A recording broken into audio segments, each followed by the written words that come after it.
Boa noite, galerinha. Sei que o tópico do vídeo é falar sobre as ações do Bovespa, mas agora a gente vai falar sobre um pouco de Xangai, a maior metrópole, capital, uma das a capital financeira da China. É um negócio assim gigantesco, fica logo atrás de Pequim em população e outras poucas cidades. Então é hoje um epicentro de Covid e foi anunciado um lockdown em duas etapas para testagem. Eles vão testar um bloco, vai mandar a galera para casa, vai testar outro bloco, mandar essa galera para casa, para tentar segurar o avanço da Covid. E uma das questões grandes que eles têm muito medo lá é que, como a população é muito grande, pode acontecer o que aconteceu na Índia, né? Você teve um surto de Covid, começaram a vir novas cepas e variantes que pegavam características da Omicron e da Delta e se combinavam de formas diferentes. Por exemplo, e uma saiu muito levinha, que tinha a transmissibilidade da Delta e a periculosidade da Omicron, que era os dois mais baixos que a gente tinha, e aparentemente tem uma variante que é exatamente o contrário, que são é a pegada da disseminação da Omicron e o risco, a letalidade da Delta. Então, tem muita coisa acontecendo. A gente já teve notícia, por exemplo, que a Tesla, que tem uma mega fábrica lá em Xangai, vai fechar a fábrica. E com Xangai fazendo esse lockdown, é esperado que a atividade econômica naquela região caia sensivelmente, a gente ainda bote ainda mais peso na questão da, dos buracos, né, de cadeia de produção. Então, é um negócio que a gente tem que acompanhar com muito cuidado. Rússia se mantém da mesma forma, mais ou menos.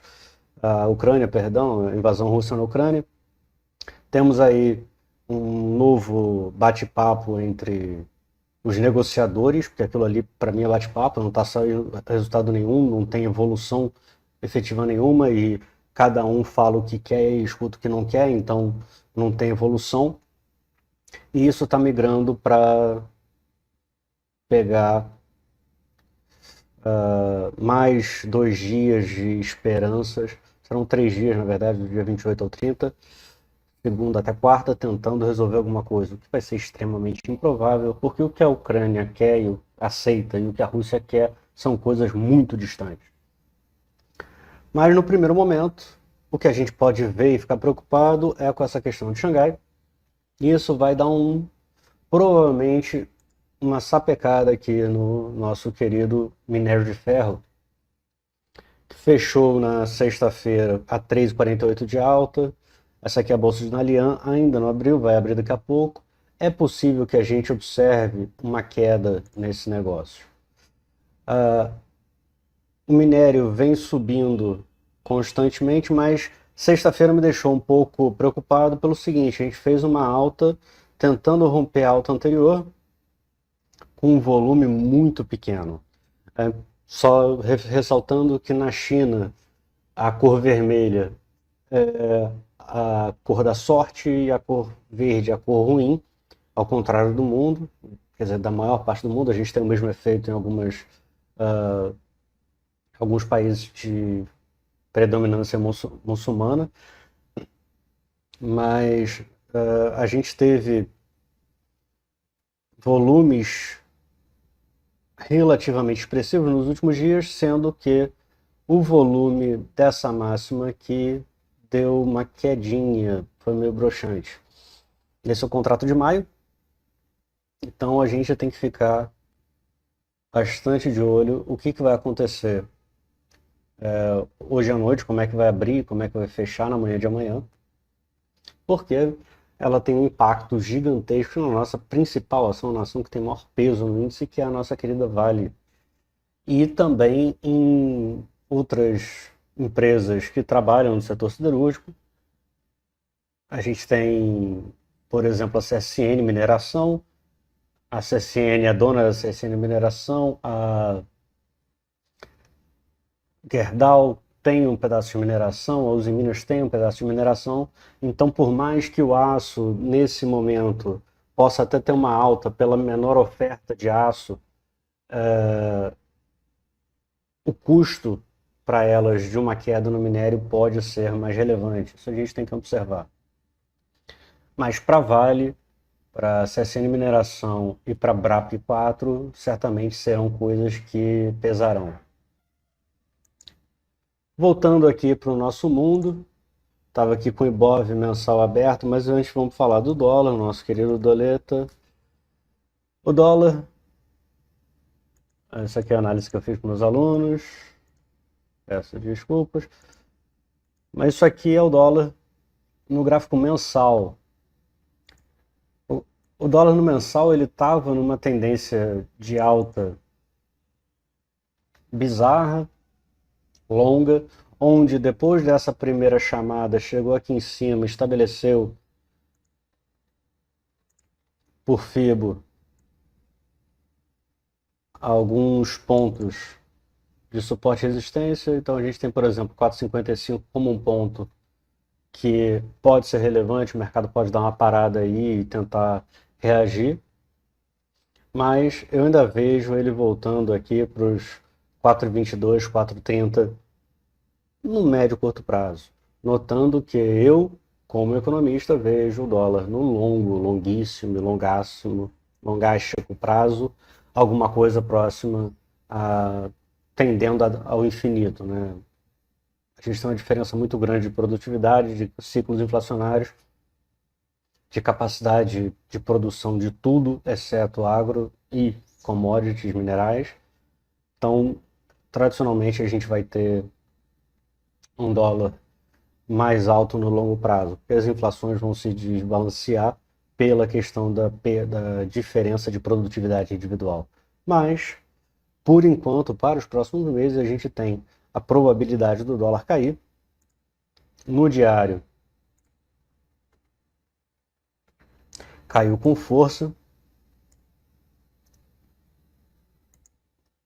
Se a gente pegar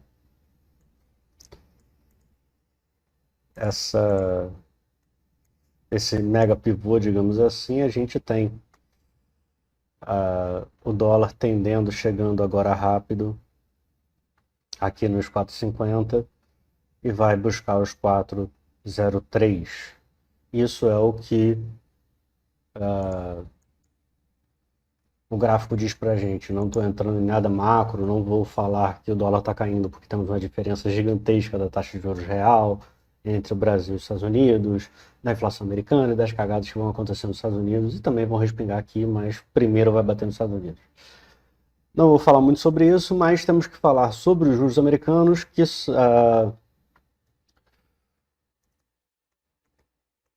juros americanos subiram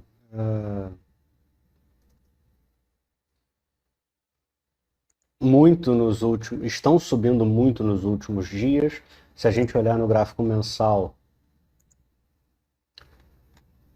ele está voltando para patamares ainda relativamente baixos. A gente teve um ciclo de baixas de juros dado 2008. A gente está logo abaixo do primeiro movimento de expansão monetária, de zeragem de juros, digamos assim, do Fed em 2008. Tivemos alguns repiques, mas desde então o único ponto que ameaçou alguma altinha foi agora em 2018. Mas logo depois tivemos a Covid e aí o mercado veio para baixo. Só que está fazendo uma configuração que a gente pode pensar em uma figura de simetria. Alguns chamam de ombro, cabeça, ombro, não sei o que, Batman, fica sacaneando, mas temos aqui uma figura de simetria. Figura de simetria baseia-se simplesmente que é da forma que veio, vai. Então cede, e aí ele deve seguir. Está subindo aqui, ele deve ir murriando. Agora a gente tem uma alta expressiva por questões macroeconômicas, de política monetária do Fed e tudo mais, mas provavelmente a gente vai ficar murriando aqui um pouco para chegar no final desse ano em alguma coisa perto dos 4,5%, porque acredito eu que o Fed de fato vai ter que dar um aperto diferenciado quando ele perceber que a inflação não é tão transitória como ele está querendo vender. E aí uma coisa que eu queria mostrar para vocês é muito legal. Isso aqui eu achei muito legal. Isso aqui é basicamente o spread, a diferença entre a taxa de juros de curto prazo e a taxa de juros de longo prazo, ou seja, 2 anos e 10 anos. E sempre que a gente teve uma queda, a gente teve uma crise. É uma coisa sintomática, não é? A gente tem a crise e aí a gente tem a queda, mas o mercado, dá para perceber que o mercado começa a se antecipar antes da crise acontecer. Então a gente teve aqui a crise do final de 98, que aí a gente tem a crise, uma mistura. O foco aqui foi a Rússia, o LTCM quebrou aqui, mas a gente já vinha vindo de um caminho de uma série de crises, 97, 94, 92, 93 e 99. A gente teve tigres asiáticos, Argentina, Rússia, depois Rússia de novo. E aí, aqui a gente tem a crise da Nasdaq, que foi uma pancada gigantesca para a economia americana, que aqui, se não me engano, o LTCM terminou de quebrar. Depois a gente vem para a crise do mercado imobiliário, que começou a esfregar na cara de todo mundo em 2006, que estava dando merda, mas só foi concluir a problemática sanitária como um todo em 2007. E aí, à medida que a coisa foi dando errado, ela recuperou. Notem que tudo isso aqui acontece antes do mercado sentir. Então a gente teve aqui isso aqui em 2006, 2007. 2007 o mercado foi quebrar em 2008, meio de 2008. Aqui foi Covid, que foi diferente, foi mais rápido, mas a gente nota que a pancada foi grande, porque o medo macroeconômico foi grande, mas aqui a gente está, de certa forma, fazendo o caminho para começar a corrigir o que nos mostra que talvez, continuando este efeito aqui, a gente vai vislumbrar uma correção dos índices globais, mas principalmente nos Estados Unidos e principalmente na questão econômica. A gente vai ter um arrefecimento macroeconômico nos Estados Unidos e provavelmente no mundo, de uma forma bem expressiva nos próximos meses, que talvez até o final desse ano, mas até a metade do ano que vem, é uma margem de chance de acontecer de verdade muito grande. Dá uma passada no S&P 500 rapidinho. O S&P 500 basicamente sobe desde sempre. Se a gente pegar, deixa eu apagar tudo aqui, eu estava dando aula e mostra um monte de coisa. Aqui a gente dá aula usando a coisa de verdade. Basicamente o S&P numa LTA desde sempre. Desde sempre. Né? A gente está falando de 42, então 42 é desde sempre. Aqui a gente tem a crise de 29, se a gente der um zoom aqui na crise de 29, aqui fica só em pontos, vamos ver se a gente troca para linha para ficar mais fácil de ver. Essa aqui foi a crise de 29, e é muito importante a gente prestar a seguinte atenção: a crise de 29 é um tanto quanto parecida com a nossa possível crise aqui agora, porque em 29 a gente teve o Fed com juros relativamente baixos nesse período aqui todo, do meio da Primeira Guerra Mundial até o fim dela, segurando mais um pouco, onde os juros muito baixos estimularam a economia no primeiro momento, muito bonitinho, mas depois isso foi jogado esse dinheiro foi indo para o mercado financeiro, coisa que a gente vê hoje, e aí o índice subiu agressivamente. A gente está falando aqui que ele saiu da casa de 9 pontos para 29 pontos.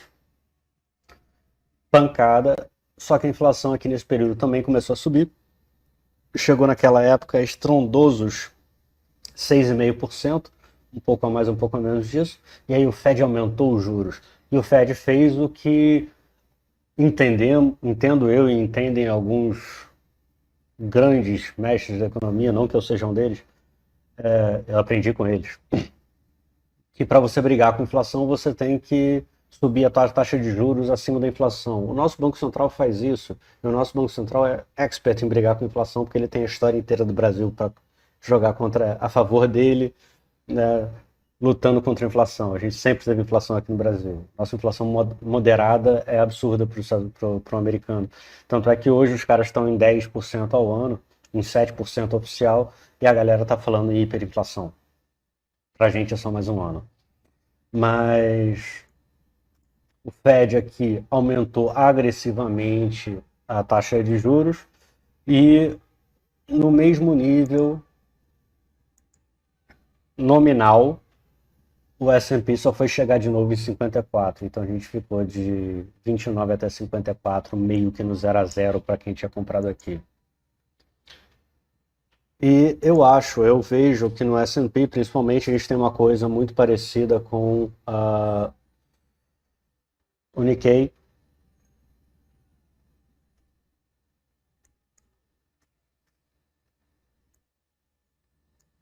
que aconteceu no final da década de 80, juros baixos, o Japão bombando, a vida estava ótima.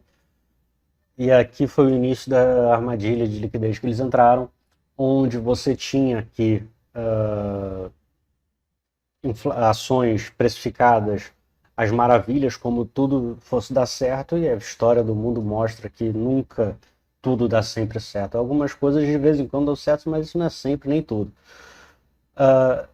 Resumo da história, o Japão sofreu uma grande correção e eu me lembro de ter visto um documentário muito bom onde o camarada fala, porra, logo antes da queda de 89 no Japão, o Salomon Smith Barnes, que era na época um dos mais pesados, mais antigos e mais lucrativos e agressivos bancos de investimento do mundo, soltou um relatório para os clientes justificando a precificação dos ativos japoneses, porque a taxa de juros era baixa, o crescimento era alto e a inflação era tranquila.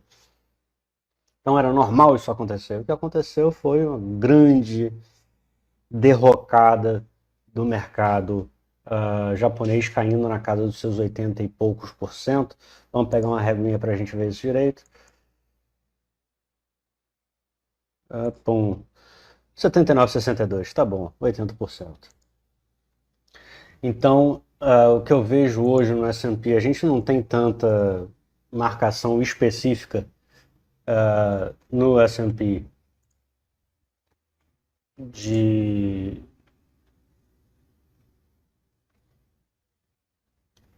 preço-lucro e outros indicadores tão elevados, mas a economia como um todo está assim. No mercado imobiliário, a gente está assim nos Estados Unidos. O índice Case-Shiller está no maior nível da história e a renda líquida disponível não está tão boa assim. Então o negócio está pegando fogo de novo. A gente está tendo um retrato meio que 2008 com mix de 2029. A gente está juntando coisas muito perigosas. No S&P, uma coisa que me preocupa aqui, o S&P subiu, a linha de tendência de alta que ele tinha mais curta foi perdida. A gente tem essa aqui que foi a última, ele perdeu, pivoteou, veio bonitinho, tá perto aqui desse topo duplo anterior, mas o mais importante que eu vejo e me preocupa, deixa eu só confirmar uma coisa aqui, ok? É que a gente caiu, o mundo caiu com força que essa alta que eu cantei no último vídeo é uma alta que tem uma pegada muito mais de relief rally, de parece que tudo acabou, não, tá tudo barato, o pessoal começa a falar de novo, procurar coisa barata, mas o volume médio dessas brincadeiras aqui é muito pequeno, tanto é que a gente não teve, tirando um dia, todos os dias desse rally foram pequenininhos em termos de volume, e isso reflete para a gente no OBV, no On-Balance Volume, que a gente tem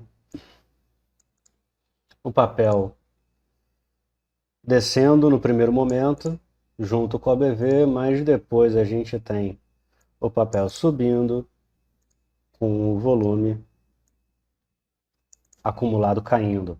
Ou seja, existe uma possibilidade razoável de enfraquecimento do S&P nos próximos dias. A ver, não estou falando que vai cair, eu só estou falando que subiu sem muita muito suporte, digamos assim, sem muita gente comprando. Subiu, às vezes o papel sobe porque falta o vendedor. E aí as coisas sobem. Tenho medo disso aqui, tá? Não estou confortável, ele está chegando aqui num ponto relevante. Fez essa ruptura aqui durante o dia, ele foi e voltou algumas vezes nos últimos dias, ele vai e volta. Isso aqui é o gráfico de uma hora. Ele perdeu esse gás inicial. A gente tinha até a gente pode até achar essa LTAzinha aqui, rompeu essa LTA perto desse topo recente, então existe a chance do papel do ativo, né, do S&P, fazer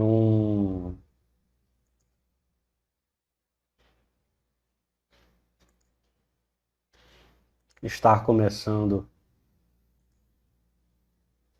um topo redondo ou alguma coisa do tipo, mas ainda é muito prematuro falar, mas dele começar a querer fazer isso. O que importa para a gente é o papel está subindo com pouco volume, chegando perto de um topo relativamente importante, que a gente consegue ver no diário. E as duas últimas vezes que ele bateu, ele cedeu, sendo que uma foi uma perda fraca, mas a segunda jogou ele para um ponto muito importante. Ele já perdeu a LTA mais longa, não é a secular ele ainda está perto, ele ainda está acima. Quando eu falo secular, eu estou falando dessa LTA, só que essa LTA hoje está em 1.600 pontos. Acho que ninguém está muito ansioso em ver o S&P em 1.700 agora, né? Mas para vocês terem uma ideia de como o S&P subiu, o S&P desde a mínima da Covid, grosseiramente falando, há 2 anos atrás, 2 anos e 25 dias para este dia, subiu 100%. Saiu de 2.223 para 45.043 pontos. Então é uma puxada rápida, uma puxada forte, e nos últimos meses o gás meio que diminuiu. Isso é importante para a gente, porque a gente está vendo um mundo. A bolsa não é única. Não lembro se eu já falei do dólar. Acho que já. Doleta subiu nessa alta dos 1,57 até 5,80. Está perdendo a CLTA no mensal. Isso é importante para a gente. No diário, essa mesma LTA foi perdida, mas ele perdeu suportes relevantes, agora está solto para vir aqui para baixo. Parada que eu acho que ele vai parar para respirar. Respirar mesmo vai ser na casa de 4,30, 4,27, mas eu acho que ele para aqui no meio do caminho, nos 4,50, para entender o que ele está fazendo da vida. Vamos finalmente para o Ibov. Ibovespa, meu querido, vamos lá para o índice futuro, que todo mundo aqui opera o índice, não é o índice futuro, não o índice. O índice, deixa eu ter que apagar aqui minhas aulas. O índice terminou o dia de ontem com um doji, com um candle de indefinição. O doji nada mais é do que acontece quando o dia o mercado abre, aí ele sobe, desce, vem para o meio e fecha mais ou menos no mesmo ponto. Okay. E aí faz um negócio entre abertura e fechamento, pontos próximos, é o que a gente observa aqui em cima. O doji diz para a gente que o mercado está em dúvida. Isso não é de todo mal, mas isso também não é bom, porque o que ele diz para a gente é que o mercado está em dúvida em um ponto um tanto quanto elevado. O mercado saiu de 109, 110 para 120, puxou aí esses 9% nos últimos dias, seguindo aquele vídeo que eu falei, ó, o mercado acalmando, ele vai dar um rally. O mercado tendo, com as definições agora do Fed e de posições importantes, o mercado agora vai dar um rallyzinho. Eu acho que esse rally está perto do fim, a gente está chegando perto de um ponto um pouco mais antigo, aqui atrás. Essa região aqui dos 121, 120 e tanto, entre 121 e 122 a gente tem historicamente trabalhos, o mercado chega, olha, cai, usa como suporte, depois usou como suporte, agora como resistência. Então é possível que, se o S&P virar, a gente vire também para uma queda. No semanal, a gente continua com o mesmo tipo de gráfico, só que agora com um candle um pouco mais forte, mostrando um volumezinho legal. Só que, se a gente olhar o número de contratos para essa puxadinha, foi um volume tímido, né? Onde aqui mostrou um volume legalzinho. O volume desse primeiro movimento como um todo foi muito legal, exceto esse último dia aqui. E aí depois a gente teve um dia bom de realização e os últimos dias, perdão, a gente está vendo semanal, as últimas 2 semanas foram com volume xoxo, conversando inclusive com a Nasdaq, com a S&P, que mostra para a gente que o mercado está meio receoso. Existe uma animação? Sim, existe. Existe muita pessoa física entrando, tem muita gente falando direto que o mercado está barato, que a bolsa está barata, e meu Deus do céu. E aí fica uma situação que a gente tem que olhar com calma. E aí a gente vai dar uma olhada no EWZ, que, grosso modo, é o índice Ibovespa, são as maiores ações brasileiras, não tem a mesma composição exata, mas é basicamente o Ibovespa em dólar. Como o nosso dólar aqui caiu pra caramba, os ativos em real dolarizados sobem mais ainda. Então a gente já está vendo o Ibovespa subindo muito, o EWZ subindo muito, são as principais ações brasileiras, não está mais tão baratinho.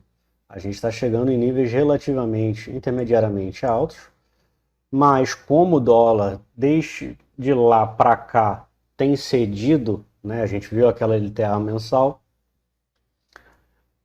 a gente tem uma queda tragicômica do Ibov que agora está tentando se recuperar, e isso o dólar vai ser um grande facilitador se ele continuar subindo aqui nos próximos dias, nos próximos meses, semanas, que eu acho que pode acontecer. Note, eu estou diferenciando a tendência que eu entendo, que eu vejo para o Brasil com economia, para o resto do mundo como economia, são coisas para longo prazo. A gente está falando de 5 para 100 para frente. Quando eu olho aqui gráfico, eu estou olhando até 1 ano, 2 anos, quiçá. Tá? Então agora o gráfico está falando, o dólar é claramente venda. E aí tem uma série de coisas de macroeconomia que justificam isso, principalmente as questões de taxa real de juros e inflação, e taxa de juros comparada e inflação comparada. Só que o que se vê para o Brasil para os próximos 10 anos, o que se vê para os Estados Unidos e para o resto do mundo nos 10 anos são coisas muito diferentes, e aí entendo eu que o dólar vai seguir em uma alta grotesca. Estou esperando um certo momento para comprar, para declarar compra no dólar, mas ainda não estamos lá. Um ativo que eu amo e acho que esse vai dar sucesso. Eu fiz até um vídeo falando que quer ser feliz, compra ouro e vai para o Canadá, é o ouro. O ouro está aqui no semanal. Tinha uma LTAzinha muito bonita que está sendo observada e respeitada. Temos aqui, vamos ver, ai, ai. Temos aqui um topo relativamente importante, um dos mais altos, o topo histórico do papel. O ativo, o ouro, chegou nesse nível, deu uma quedinha essa semana, deu uma suspirada, e este que vos fala acredita que o dólar pode chegar com uma certa força no final do ano, até o meio do ano que vem, no pior dos casos, no cenário mais demorado, a 3 mil dólares a onça. Então, compra dólar, vende compra ouro, vende dólar. Esse é o segredo que a gente está vendo aqui agora. Isso é o que vai dar dinheiro, provavelmente, nos próximos meses, até o final do ano, se bobear. CL1, petróleo. Aí tem essa cagada que fizeram em 2020. Atrapalha o gráfico da gente. Petróleo no semanal, ainda indo numa LTA bonita, fez um pivôzinho aqui maravilhoso com um martelinho. Esse que vos fala acredita que temos nos próximos anos problemas sérios, não é só na questão Rússia-Ucrânia. Sim, isso é o principal da problemática no momento, mas a coisa Rússia-Ucrânia, a gente pode falar que veio de janeiro pegando fogo em fevereiro e o dólar e o petróleo está subindo desde 2 de novembro de 2020. Então, não é razoável botar a culpa no petróleo a $100 por causa da Rússia e da Ucrânia. O dólar já estava em linha de tendência. Por quê? Porque a economia do mundo está começando a crescer, a reagir. A gente teve uma série de políticas que são positivas no sentido da descarbonização. Eu sou um cara que não pareço, mas eu sou verde pra caramba, eu acredito muito em energia renovável, já tive empresa disso, gosto de trabalhar com isso. Só que a bandeira da parte de energia que ganhou é a bandeira extremista, que é não faça nada, vamos por renováveis, renováveis, renováveis. Não existe tecnologia para segurar tudo hoje. A tecnologia até que está muito perto de existir totalmente, mas não tem volume e não há como produzir em volume num curto espaço de tempo. E o pessoal resolveu bater, principalmente na Europa e nos Estados Unidos, na única coisa que seria mais verde, menos poluidora, que poderia segurar a questão de energia, que é a parte nuclear. E aí veio aquela galerinha falar, ah, meu Deus, nuclear é ruim. Porra, o volume de acidentes nucleares e de fatalidades é tão menor do que todos os acidentes de outras matrizes energéticas que já se observaram, que me assusta até. Chernobyl foi horrível. Não estou dizendo que foi legal. Fukushima foi horrível. Quantas décadas de espaço entre uma coisa e outra existiram? A gente teve pegar todos os pequenos, médios e grandes fogos em refinarias e coisas afins, a gente vai chegar em níveis mais altos. Se a gente pegar todos os dados de câncer, de perda de produtividade por chuva ácida, por um monte de coisa, a gente vai descobrir que toda a matriz elétrica de carvão e petroderivados também é péssima. E se a gente olhar como é que são feitas as coisas que fazem as coisas renováveis, como por exemplo, derreter sílica para fazer um wafer de silício para fazer um painel fotovoltaico, você queima energia, usa energia massivamente, porque você está derretendo uma coisa que foi feita para não ser derretida pela natureza. É diferente. Então não é tão verde assim. E para você fazer as baterias para segurar as coisas todas, você minera lítio, minera cobalto. Cobalto, se você acha que é legal ter criancinha africana morrendo, sendo explorada e tomando tiro para explorar cobalto, tranquilo. Acho que é excelente você fazer bateria de cobalto. E sim, são hoje as mais legais. O que eu estou querendo falar com isso? É tudo muito complicado. Não tem nada, não tem receita única. Para a gente escapar do petróleo e relaxar o mundo, a gente tinha que ter investido em tudo. A gente resolveu investir um pouco em algumas coisas. Você vê hoje os Estados Unidos preocupados com gás e com não sei o que, com petróleo e tudo mais, sendo que a Rússia só manda um pouquinho. A Rússia é um percentual relativamente pequeno do petróleo, da energia que é consumida nos Estados Unidos, só que o governo Biden cancelou de vez um gasoduto, petroduto que vinha do Canadá para os Estados Unidos, e o governo Biden vem embarreirando um monte de licença para a exploração de gás de xisto. São coisas boas? Não. São coisas necessárias? Sim. Necessárias para fazer o petróleo mais tranquilo? Mais tranquilo. Ele vai ficar pequeno de novo, na casa dos seus $50, $60, só se a gente tiver uma cagada econômica muito grande.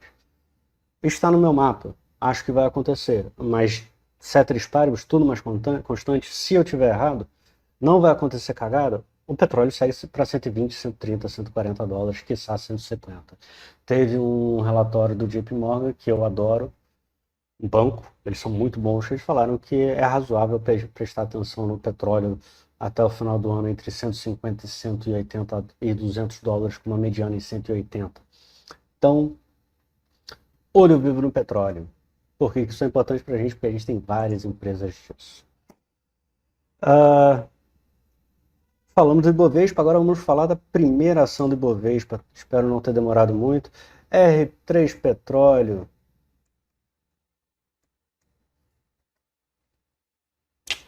R3 Petróleo, isso aqui também foi objeto de aula. É uma ação que é relativamente nova na bolsa, ela está aqui desde o ano passado. Ela é uma empresa de exploração de petróleo, tem suas características boas, entrou um voluminho legal na semana passada,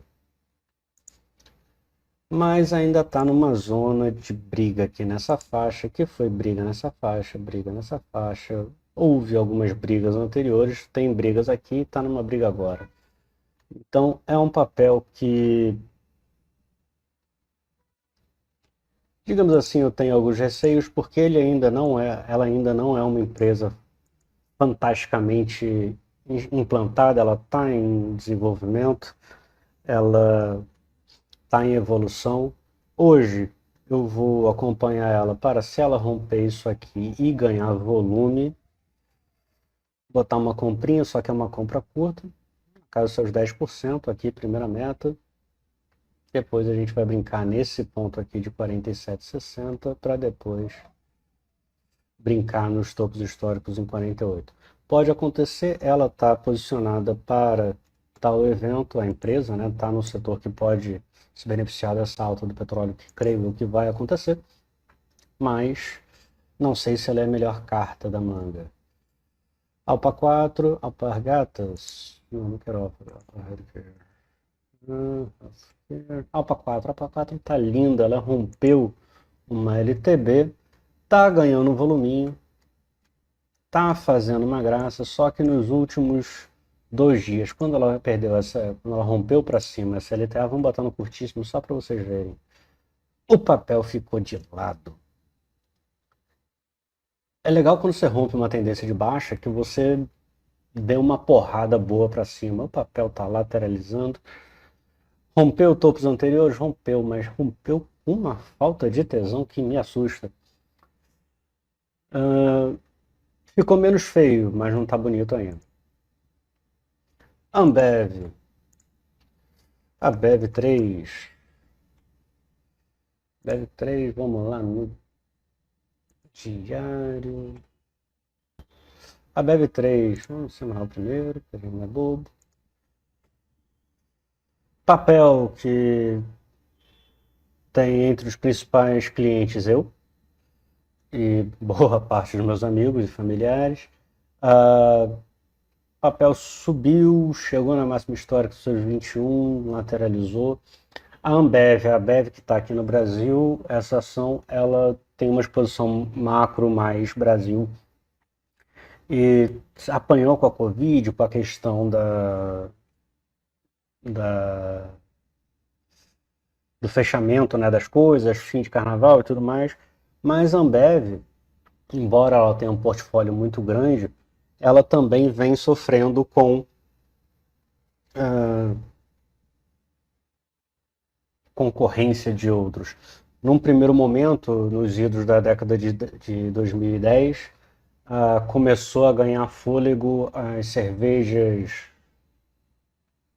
artesanais. E aí, nos últimos anos, a gente vê cerveja artesanal, que não tem nada de artesanal, feita industrialmente, mas é porque são cervejas que não têm hábito de trabalhar aqui no Brasil, não tinha hábito aqui no Brasil, tinham poucos consumidores, como eu, e a gente tinha que comprar coisa importada, e começou a abrir a produção disso em larga escala no Brasil, e num segundo momento agora a gente começa a ver várias cervejarias de pequeno e médio porte em vários locais do Brasil nascendo e ganhando corpo.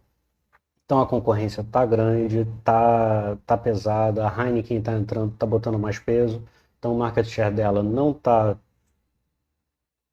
com a hegemonia que sempre teve, então o papel tem algumas dificuldades.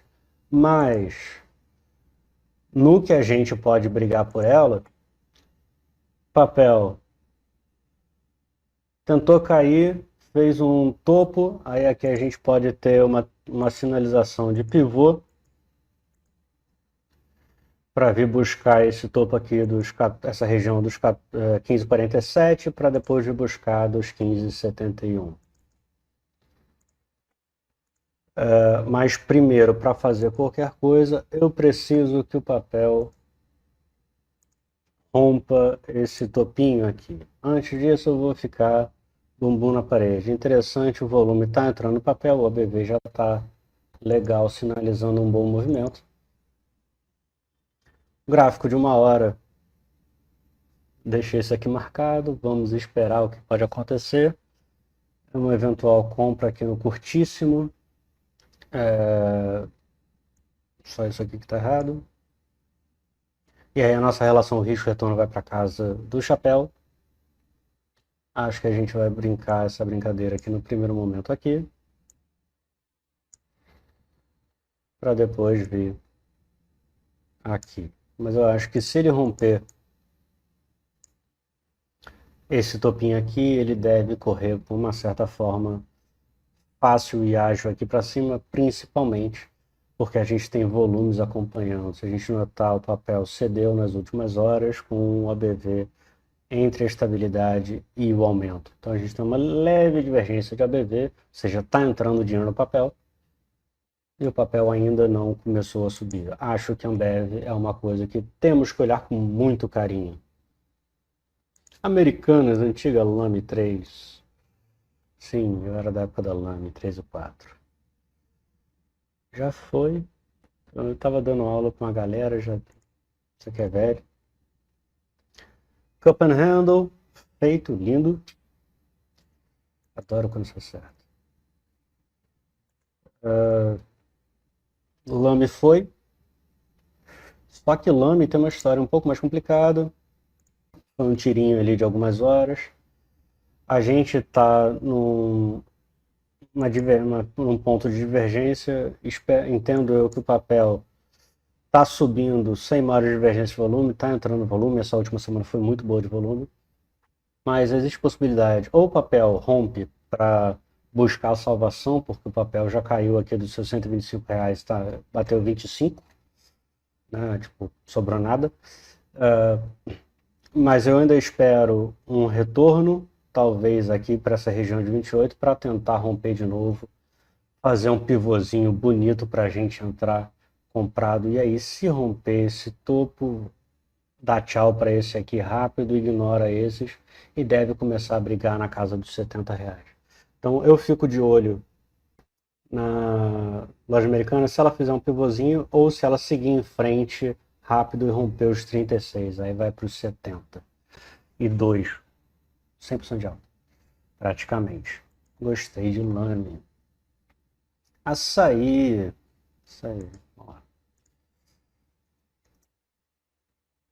Açaí Mercados. Foi. Outra aula aqui. Foi. Tá chegando no próximo topo, o papel tá em movimento, só que o volume não tá muito sexy desse último movimento de alta. Pode ser que a gente veja o papel bater aqui nos 16 e 20, que é esse último topo, que foi suporte aqui anterior, zona de trabalho. A gente pode observar o papel dando uma resfriada. Tá? Vamos ver no horário para ver como é que ele está de fato. Subindo bonitinho, está na LTA. Firme e forte. Fez uma LTA mais inclinada. E nos últimos dias, nas últimas horas, digamos assim, fez essa LTA. Desgosto desse tipo de formação porque quanto mais verticalizada a LTA, mais frágil ela é, porque é um movimento mais empolgado, digamos assim. Às vezes é um movimento eufórico. A euforia é uma coisa que é desmedida, é mal medida e geralmente quando o pessoal fica sóbrio, tem a dor de cabeça. Então, açaí tá vindo para cá, espera uma correçãozinha. Se ele vier quicar aqui e subir de novo, aí é linda a vida. O que eu estou gostando é que, ao contrário da análise que eu fiz algumas semanas atrás, eu estou vendo mais coisas que estão mostrando uma entrada, uma possível entrada. O mercado está mais claro. Então, já deu, já foi, tá indo. Azul 4, eu brinquei até no meu grupo Telegram que eu estava vendo compra em azul, embora eu seja completamente contra isso. Essa análise não deve levar a nossa opinião em, em conta, né? Então o papel subiu, quicou, deu uma entrada aqui nessa região, foi aquilo que estava marcado, e aí deve buscar eventualmente um caminho aqui já para os 27,66. Importante lembrar uma coisa fundamentalista, é principal componente de custo de empresa aérea é combustível. E o petróleo, o combustível para os preços das coisas da Petrobras para tudo que não é muito popular, ou seja, o que não dá voto, ela corrige com uma velocidade muito grande. Seja nos contratos para petroquímicos, seja para preços de combustível de avião. A galera não anuncia, né, no Jornal Nacional que o governo aumentou o preço do querosene de aviação. Então não dá voto nem tira voto.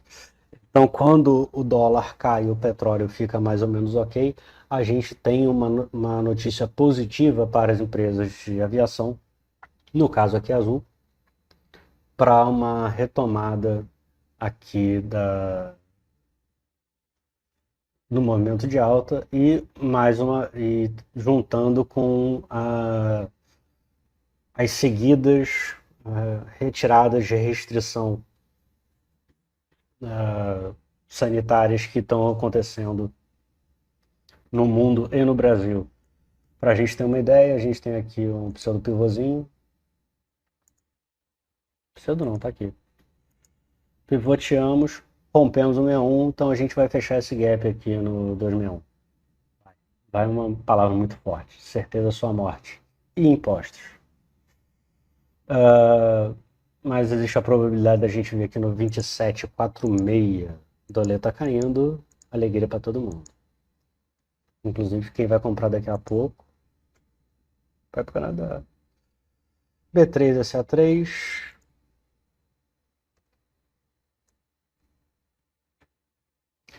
Bolsa, essa aqui é a ação da empresa da bolsa. Tinha fechado esse gap, estava numa LTB, rompeu a LTB.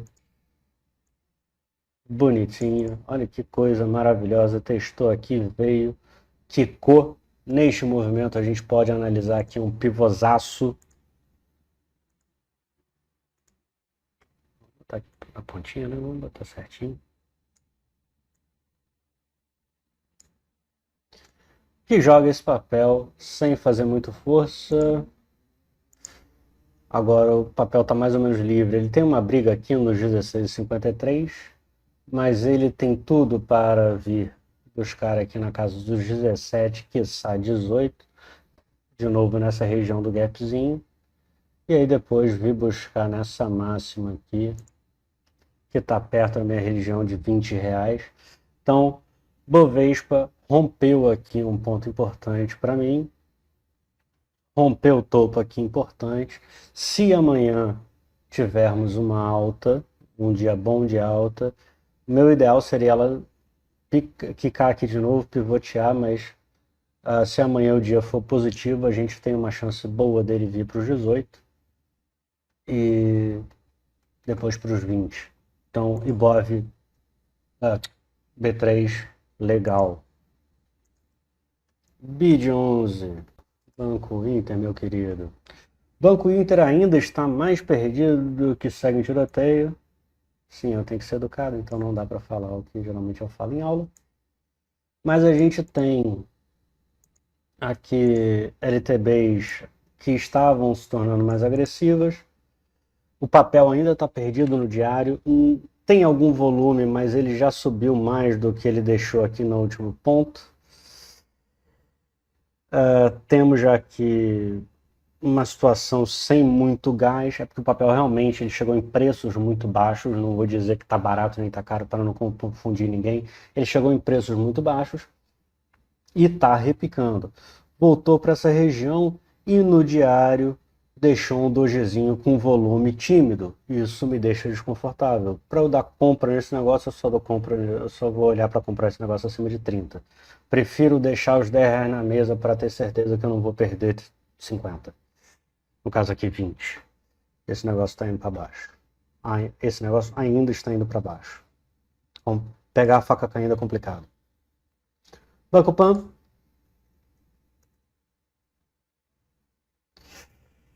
Banco Pan já tem uma. Ele já fez a queda dele e já lateralizou. Ele perdeu já várias LTBs. As mais agressivas, a mais longa, a mais agressiva. E por aí vai. Então ele já está começando a querer subir. O que que pega para ele? A galera não gosta muito do Banco Pan. Sem brincadeira, ele tem uma série, existe uma série, uma certa nojinho do Banco Pan. Ele está lateralizado, está acumulando aqui. Hoje o que vai acontecer com ele, a não ser que rompa esse topo com volume, é ficar de lado. Ontem fechou com uma leve queda perto desse negócio aqui, depois de deixar o martelo invertido, numa região alta, num ponto alto para essa micro-região aqui. Então, existe uma chance do papel retrair para cá ou retrair um pouquinho para esses fundos, ou no melhor dos casos, retrair até aqui assim, nesses topinhos aqui, pensar em repicar, tomar essa tendência aqui e aí sim subir. Então, Banco Pan é um papel que eu tô de olho para compra, mas agora nada na mão. Eu só vejo compra nele se eu só vou pensar em comprar esse negócio a 11,70. BBSE3.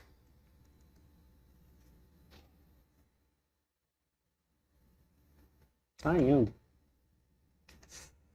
Mas deixou um candle feio pra cacete. Desgostei. Mas enfim, veremos como é que vai ser segunda-feira.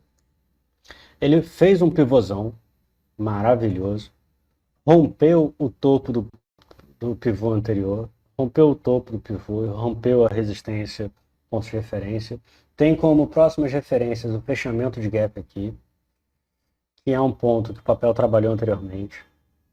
Antes disso, esse meio do caminho está muito perdido, é um momento de barulho. O que, que o papel pode fazer? E aí vai ficar bonito para quem quiser comprar. Vem aqui para essa região e sobe. E aí a compra entra quando romper esse topo aqui nos 24. Porque se ele fizer isso, a probabilidade maior é que ele venha para os 28. Tá? Então fica bonitinho. Se não romper, de novo, se não romper esse topo anterior aqui na casa dos 20, bota em 25 reais, não tem nada para fazer no papel por enquanto. BR Malls.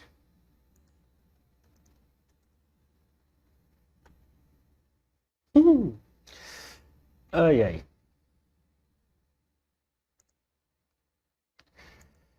BR Malls. BR Malls deixou um candle horrível numa região extremamente perigosa. O papel precisava romper essa para depois romper essa para começar a pensar em subir, para tentar fazer um pivô. Mas o que ele fez? Ele veio, tentou, não conseguiu romper esse topo no diário, essa região no diário, fez um martelo invertido e está em cima do laço aqui.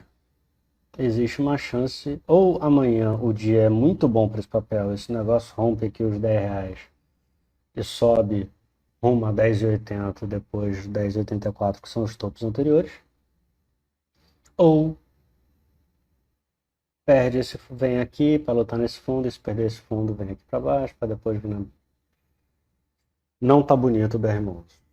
Não tá bonito. Vamos esperar ver o que ele vai fazer. Ou ele primeiro tem que passar os R$ 10, ou depois, se ele não passar para os R$ 10 nos próximos dias, existe uma chance bem grande dele vir para os 8,60.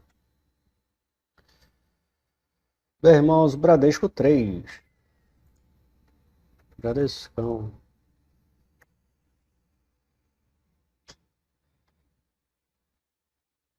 Bradesco está numa LTAzinha, no Intra fica mais claro essa LTA. Tá indo. Não perdeu. Ele tem esse topo aqui nos 18,96 no Intra como um ponto um tanto quanto relevante. No diário, apagar isso aqui para vocês não acharem que eu estou falando alguma coisa. Então, esses 19,96 é um ponto de máximo mais recente, sendo que foi a cabeça do pivô anterior. Daí a gente tem para cá e depois para cá. Então, existe um caminho de recuperação do Bradesco, sim, mas se ele de alguma forma falhar nesse caminho, ele pode chegar aqui nos R$ 19, digamos assim, voltar para essa região, ceder e vir aqui. Deixa o gapzinho no caminho, tá um papel que está mais acumulado, Bradesco 3. O Bradesco 4, por sua vez, tá mais bonito. Só que eu falei que ele estava mais bonito. Ai, por que eu falei que estava mais bonito? Não tem nada mais bonito aqui. Ele estava, porque eu vi ele no fechamento perto, ontem em algum momento ele estava pivoteando, eu fiquei guardando. Sexta-feira eu vi esse pré-pivô aqui, eu falei, pô, ele está pivoteando para cima. O Bradesco que a gente pode ver aqui é no semanal.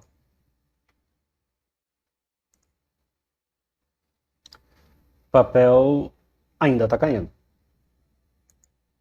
Deixa eu pegar aqui no topinho e botar aqui os topinhos, tem no topinho. Então, topos ainda está fazendo buraco, topos e fundos descendentes? Sim, exceto que a gente tem aqui, neste movimento, uma LTA, uma linha de tendência de alta, que já foi rompida. E aí, desse jeitão que está fazendo aqui, está parecendo que está fazendo um topo.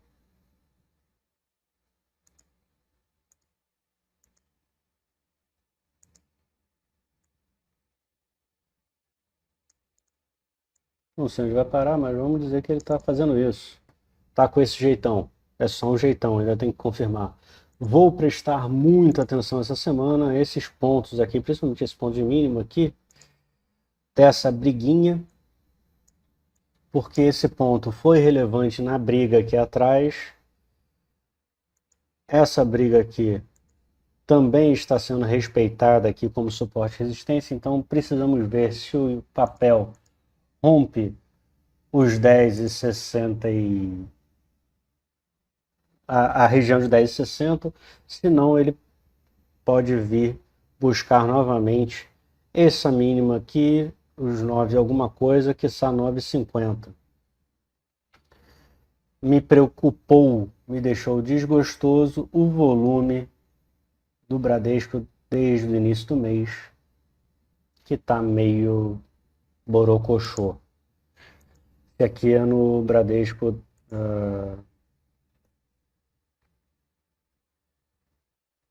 ADR. E aí isso é uma coisa muito interessante, porque a gente vai ver que no Bradesco aqui dentro a coisa está bonita, como estava. Tá indo, papel tá indo, o ABV não está atrapalhando muito. Tem esse gapzinho para fechar, fechou ontem. Ele tem a região dos 23,40 como próximo ponto de olhada. Mas o ABV não está muito sexy assim, não. Ele só não está feio. Papel pode ir, só que esse último movimento, os volumes não foram os melhores do mundo. Esses últimos 5 dias, ou seja, essa semana para o Bradesco foi meio. Botaram água no chope do Bradesco. Não é muito legal.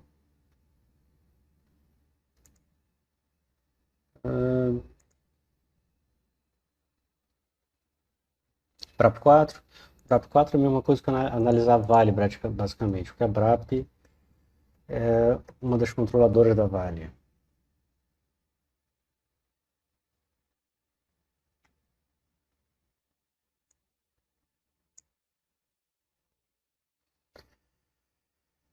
Cunhazinho.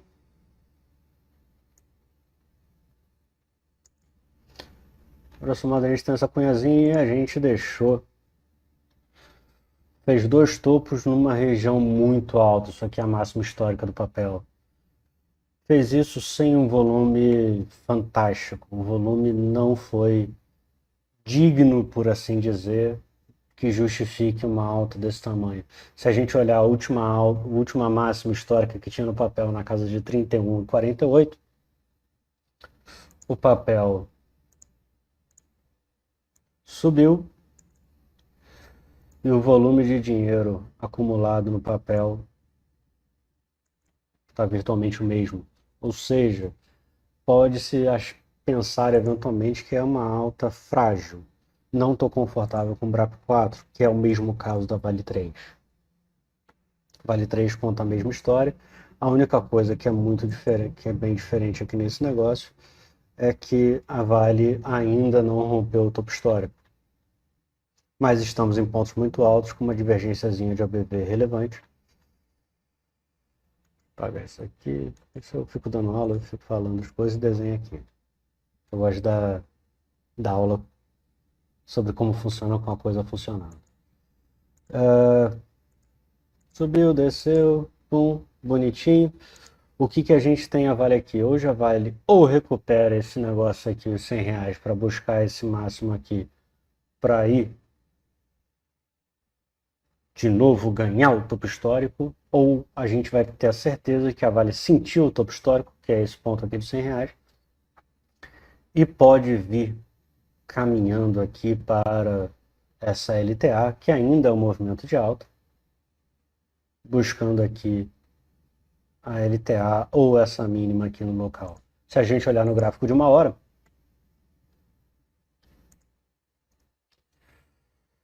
ele tá presente, a gente tem muito ponto aqui de batida, ele perdeu alguns pontos de referência, está trabalhando nessa faixa. Se o nosso querido minério ainda não abriu, se o nosso querido minério abrir amanhã caindo e o dólar cair também, Vale deve ceder para a gente buscar isso aqui. Ó. O gráfico de uma hora está mais agressivo para mostrar a fraqueza do papel do que o gráfico diário. Notem que ele subiu muito rápido praticamente nos últimos 2 dias, ele está perdido tentando entender o que vai fazer. E quando você está procurando o que você vai fazer, quando você está perto de um topo máximo, é um sinal desconfortável. Não obrigatoriamente vai cair, mas é feio. Você chegar lá no final e perguntar, pô, onde é que eu tenho que ir mesmo? Por que eu vim aqui? Então não é legal. Está cedendo, sem muita divergência de nada, sem muita coisa. Tem essa região aqui que ela está trabalhando, que a gente tem que observar. Pode vir fechar esse gapzinho nos 91,62 com alguma força. Aqui já fechou esse gap, mas a gente tem a LTA para se segurar e depois esse ponto aqui de suporte em 87,49. Caso ganhe essa alta e esse ponto de alta, se bater acima de 99,55, pode comprar com uma meta no topo histórico. É uma relação relativamente péssima de risco-retorno, não vale a pena. Então, ou você eventualmente, ou eu vou conseguir achar alguma venda na Vale, ou eu não vou comprar ela tão cedo, a não ser que alguma coisa muito diferente aconteça. O mundo é vivo, mas como nós economistas falamos, ceteris paribus, ou seja, tudo mais constante.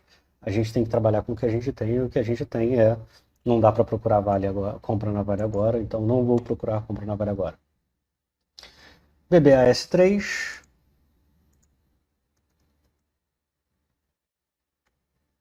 BBAS3 alta, tinha uma cunhazinha, perdeu, mas ela está se segurando em cima dessa zona de suporte de uma hora.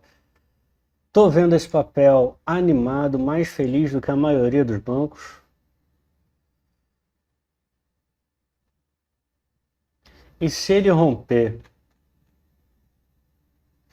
fechou no diário com uma dúvida, num ponto relativamente alto, volumes estão caindo, isso me deixa desconfortável. Olha como é que os volumes caíram e o papel subiu.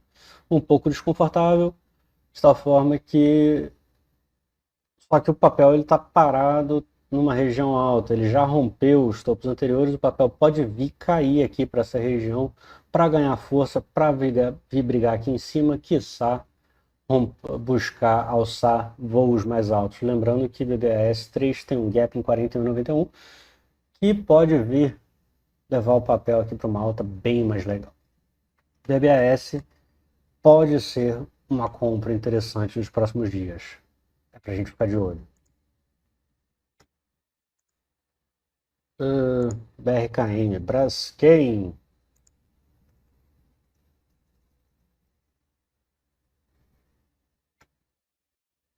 Braskem é isso aqui, já tá com a coisa dita. Essa região aqui é um suporte relevante. Tem essa LTA. Temos esse fundinho aqui que pode ser checado. Mas a princípio o que tem aqui é uma compra se romper essa LTA e romper esse topo, buscando esse topo, então só tira os curtos. Ou ficar de olho vendo se esse negócio aqui cai, se perder esses R$ 40 e 50 por aqui, o papel cede com uma certa violência até os 25, 20 e 18,90. Vale lembrar que a Braskem ainda tem coisas resquícios da Lava Jato e está tendo muita movimentação da Lava Jato em Brasília. O Lewandowski anulou prova do pessoal da Odebrecht, se bobear vai jogar o acordo de leniência no saco, e aí eu acho que a Braskem tinha alguma coisa no meio.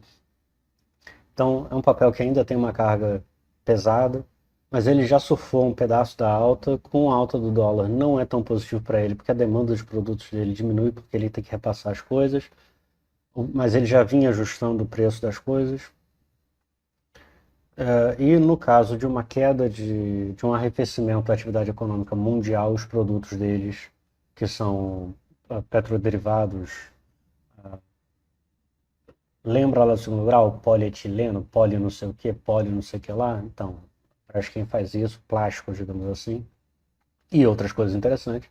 Mas se houver uma queda no dólar, uma queda na atividade global, bota água no chope da Braskem e chão. Não estou vendo compra, não acho que eu vou conseguir comprar Braskem nos próximos dias, mas talvez consiga vendê-la. BR Foods, a gente teve até coisa de Covid nas vaquinhas agora. BR Foods, aula, vou apagar essa aqui.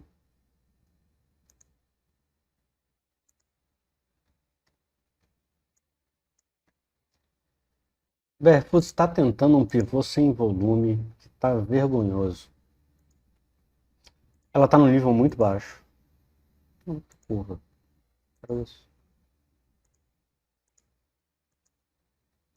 Só que esse volume está vergonhoso.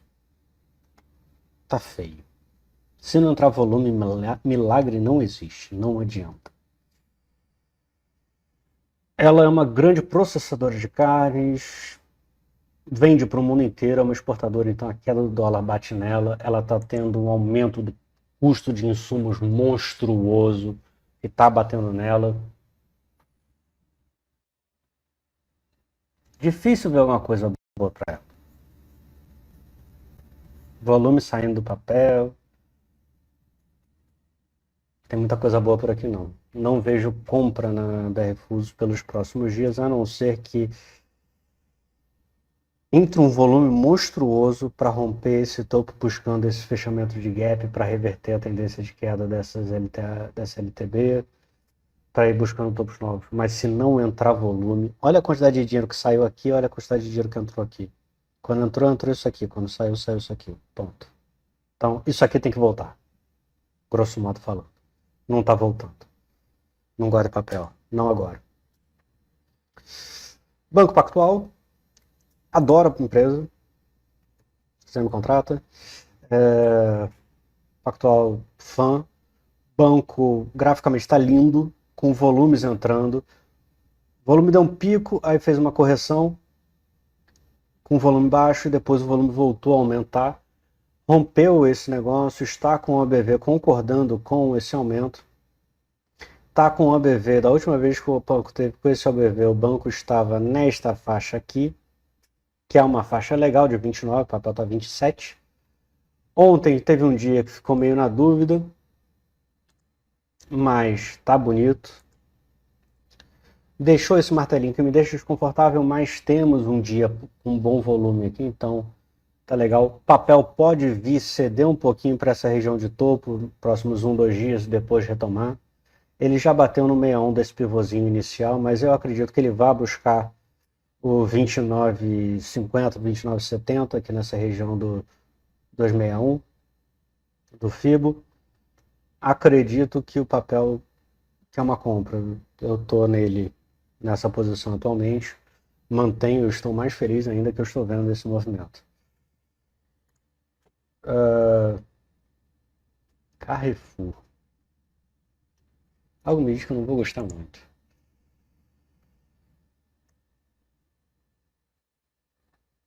Alta muito forte com volume mais ou menos broxado. Chegando perto de pontos extremamente relevantes, que são topos históricos, será topo histórico desse negócio? Topo histórico. Não olhem o ABV mensal, vocês vão se assustar. Mas o que a gente tem hoje para esse papel, o papel está voltando para esses níveis com um volume discordando por enquanto. Teve volume em alguns momentos dessa alta, mas agora essa última puxada não foi corroborada por tamanho e volume. Está chegando num ponto muito alto, não é difícil ver compra aqui agora. O que pode acontecer é o papel romper essa máxima aqui dos 23,13. Ele pode bater de leve e pivotear e romper com força. Ele pode romper, pivotear e subir com força para ver se ganha volume. Ou ele pode bater a cabeça e vir buscar de novo essa região dos 19, 18,90, 18,50. Tá? Então, ou esse negócio bate, recua um pouquinho e sobe, ou esse negócio sobe um pouquinho, rompe, recua um pouquinho e sobe para pivotear para cima, para ganhar força e dar volume para esse movimento, que agora está frágil. A gente está falando que nos últimos 5 dias, semana passada, o volume merda foi risível. O papel subiu quase 12% com volume fraco. Então é um negócio que chama a nossa atenção. Mas ele pode dar um repiquezinho, ele pode dar uma recuadazinha ou puxar um pouquinho para cima e voltar só para pegar um impulso, entrar volume no papel, ou ele pode simplesmente bater aqui, bater a cabeça, ficar com dor de cabeça e vir aqui para casa dos R$ 18. Reverter esse movimento aqui. Uma figura de simetria, um movimento simétrico. Pum, da mesma forma que subiu, caiu. Com essa inclinação, com essa velocidade, ou o Brasil virou a Suíça, ou esse negócio vai cair. É isso, é o que eu acho. Então vou ficar de olho com o Itaú, com o Carrefour, vou dar uma olhada, ver se ele sobe. Senão vai ser venda que eu vou achar essa semana nesse negócio. CCRO3.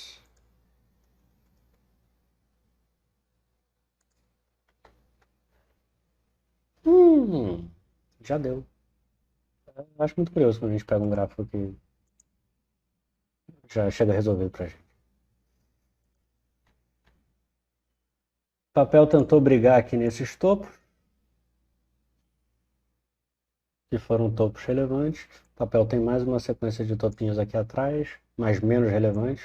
Os mais relevantes mostraram peso e o muito importante pra gente é que tem uma divergência de ABV aqui grande. É perigoso esse papel. Muito cuidado. Qualquer greve de qualquer caminhoneiro pode botar uma água no chope aí do povo.